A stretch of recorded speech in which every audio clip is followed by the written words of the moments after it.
वाहिगुरु जी का खालसा, वाहिगुरु जी की फतेह। जब आज़ादी का दिन आता है तो हर भारतीय, चाहे वो देश में है चाहे विदेश में, सब कुछ भुला के इस दिन को याद करता है। हम सब जानते हैं कि हमारे देश की कैसी हालत है, मगर फिर भी सब कुछ भुलाकर कुछ नया होने की उम्मीद में आज़ादी को मनाया जाता है और देश के शहीदों को याद किया जाता है।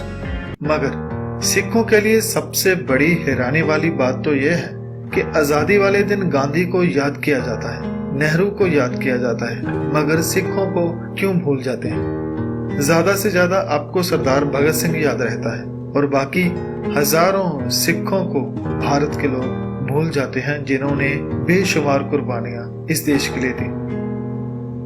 सिख देश में केवल 100 में से 2% हैं, 80% से ज्यादा हिंदू हैं, 9% से ज्यादा मुस्लिम हैं, 2% से ज्यादा ईसाई हैं। मगर जब देश की आजादी के लिए जान कुर्बान करने वालों की बात आई तो जो देश में सबसे कम थे, 2% से भी कम, उन सिखों ने 74% से ज्यादा कुर्बानियां इस देश के लिए दी।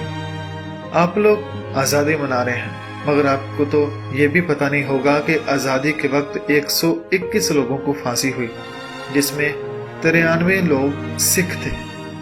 आजादी के लिए 2646 लोगों को उम्र कैद हुई थी, उसमें 2147 सिख थे।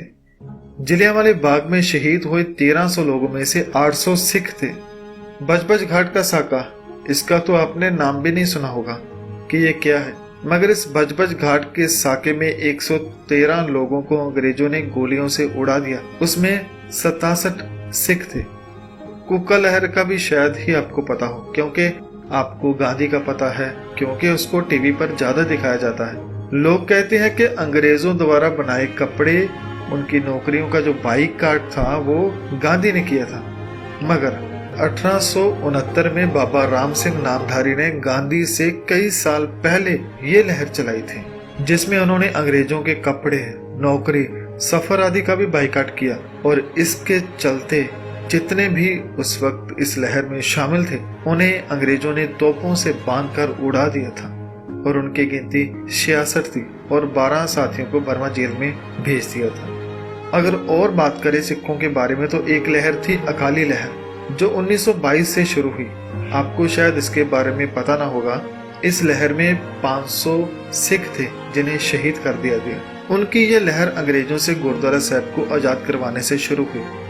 उस वक्त जब देश के लोगों ने देखा कि सिख अकेले ही अंग्रेजों के साथ दो दो हाथ कर रहे हैं, तो बहुत से लोगों ने इनकी तारीफ की, जिसमें नेहरू और गांधी भी शामिल थे।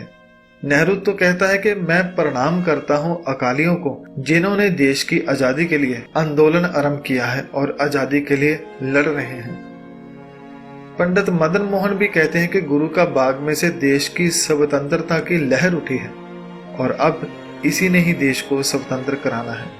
लाला लाजपत राय भी लिखते हैं कि आजादी हर एक का हक है, हम कपुत्र हैं पर अकाली सुपुत्र हैं, जो कि अपने इस हक के लिए लड़ रहे हैं। अगर हम इससे भी पहले देखें तो 1824 में रुड़की के पास अंग्रेजों के विरुद्ध बगावत में गोरा तथा गोरखा फौजों के साथ लड़ते हुए 200 देशभक्त शहीद हुए, उनमें 79 सिख थे। अक्टूबर 1825 को गार्नेडियर कंपनी में असामी भाइयों की आजादी खत्म करने से इनकार कर दिया और वहां पर विद्रोह खड़ा हो गया और इस विद्रोह में 400 के लगभग सिख शहीद हुए। शहीदों की लिस्ट बहुत ही लंबी है दोस्तों। आप सरदार भगत सिंह को तो जानते हैं, मगर उनके चाचा सरदार अजीत सिंह ने 1907 में अंग्रेजों की नाक में दम कर दिया था। पगड़ी संभाल जट्टा का नारा लगाकर एक तरफ देशों को जगाया, दूसरी तरफ अंग्रेजों को खुला चैलेंज किया। और इसी वर्ष विदेशों में भी सिखों ने एक लहर शुरू की जिसका नाम था बब्बर अकाली दल लहर, जिसका असर गोरों तक गया। नवंबर 1915 करतार सिंह सराभा, इनका नाम तो आपने सुना ही होगा। ये छोटी सी उम्र में बड़े बड़े कार्य करके गए, गदर लहर से जुड़ के अंग्रेजों के खिलाफ जंग की और अंत में सरदार करतार सिंह सराभा और उनके साथ 6 और साथी, जिनमें बख्शीश सिंह, हरनाम सिंह, जगत सिंह, सुरैण सिंह आदि, इनको भी फांसी दे दी गई।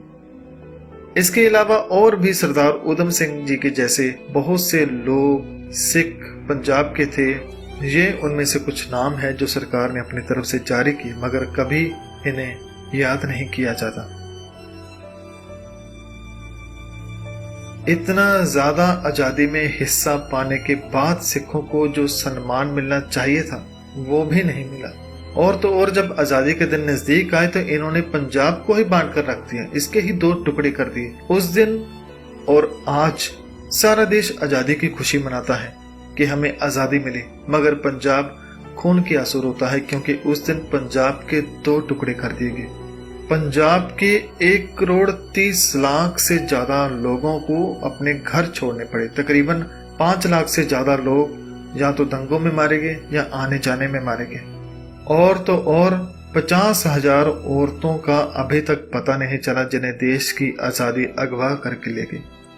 और सिखों के लिए इससे भी ज्यादा दुख वाला कारण हमारे गुरुद्वारा साहब बने।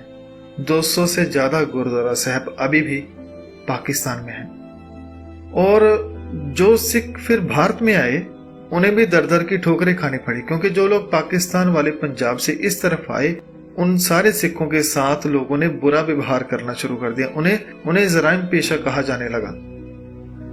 मैं वो सब जब पढ़ता हूँ या देखता हूँ तो बहुत ताज्जुब में पड़ जाता हूँ कि देश के नेताओं ने केवल कुर्सी के लिए लाखों लोगों की बलि दे दी। कारण था कि हमारी गिनती कम थी। हमारे ऊपर फैसले लेने के लिए उन्हें ज्यादा सोचना नहीं पड़ता था। उस वक्त भी गिनती कम थी, अब भी कम है। अब भी जो चाहे हमारे खिलाफ बोल दिया जाता है। सिखों के साथ बुरा व्यवहार करना शुरू कर दिया जाता है। वो भूल जाते हैं कि सिख कौन है, कितनी कुर्बानियां की हैं, आज भी कितनी सेवा कर रहे हैं। और अब जब चीन की बात आई तो सिखों को ही आगे किया। काम के वक्त सिखों को याद किया जाता है, मगर नाम के वक्त भुला दिया जाता है।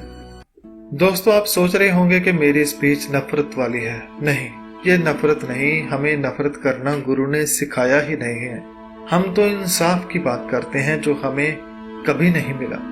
ना 1984 का मिला, ना ही पंजाब के जब भारत ने 2 टुकड़े और किए उसका भी अभी तक कोई इंसाफ नहीं मिला। देश में आकर भी हमें खुद के पंजाब के लिए लाखों कुर्बानियां देनी पड़ी। अभी भी बहुत सारे सिख जेलों में बंद है जो सजा पूरी कर चुके हैं, फिर भी उन्हें जेल में रखा गया है।